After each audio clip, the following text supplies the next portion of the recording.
Amen. Naitwa Mwesu wa Kayole. Hebu nisikize.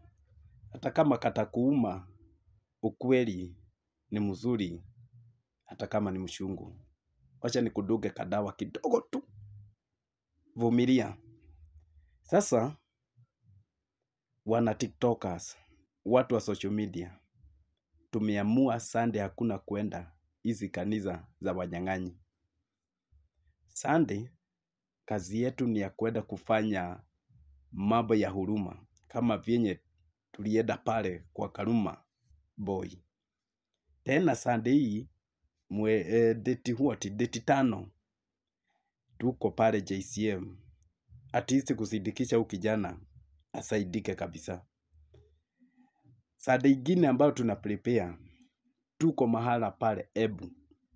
Kwa yule, ako na mtoto ambaye ako na shida, twende tukamsupport. Sasa, jueni nyinyi makanisa ambao ni wanyang'anyi. Hata mkisikia uchungu, washirika mko na wao. Majenzia hamuko na wao. Mmejaribu kututrain vitu ambazo hatuelewi. Mmejaribu kutupatia vitu zenye hatuelewi. Lakini sasa kitu yenye tunaelewa ni matendo ya huruma. Kwa sababu haiwezekani kanisa liko na mtu kama baba ya Karuma Boy bado anaumia. Na watu wengine ambao wanakujaga hapa. Sasa nimewaambia nyinyi ambao mko na shida. Leteni shida zenu hapa. Matendo ya kuhurumiana sasa ndio tuko nayo. Na hiyo ndio itafanya tuhurumiwe. Yule ambaye atakuwaga akituombea ni Bishop Ben. Hao wengine, sisi watu wa TikTok tumeona watulie tu kidogo, kwa maana kazi yao ni kuitisha tithe, ni kuitisha sacrifice, ni kuitisha sadaka, kuitisha nini, na hakuna kitu ingine. Wanatuambia mambo ya kiroho, lakini hii mambo ya kiroho haiwezi leta mambo ya huruma. Yule mwanaume ambaye alikuwa amegongwa na akateswa na akaachwa kando ya barabara, kulikuwa na watu watatu ambao walimpita.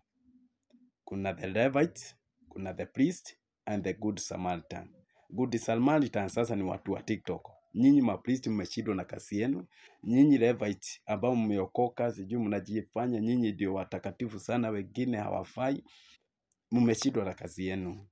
Sasa good Samaritan ni sisi ambao tunataka kuhurumiana. Usifiche shida yako, usifiche huyu mzazi, usifiche huyu mtoto, kwa maana saa hii tunahitaji tu tumuone, tumtembelee. Na hiyo ndio kitu itatufanya turithi ufalme wa mbinguni, matendo ya huruma. Sasa mtashangaa sana, kwa maana injili imebadilika. Sisi hatuendi kwa siasa, na hakuna mwanasiasa ako mahala pale. Hatutaki siasa mahala ambapo tunaenda kusaidia. Sisi tunaenda kwa umoja, wana TikToker, watu wa social media. Twende tusaidiane. Wenye watafika na wengine wanasupport kupitia simu. Asante sana. God bless you. That is a notice should be taken.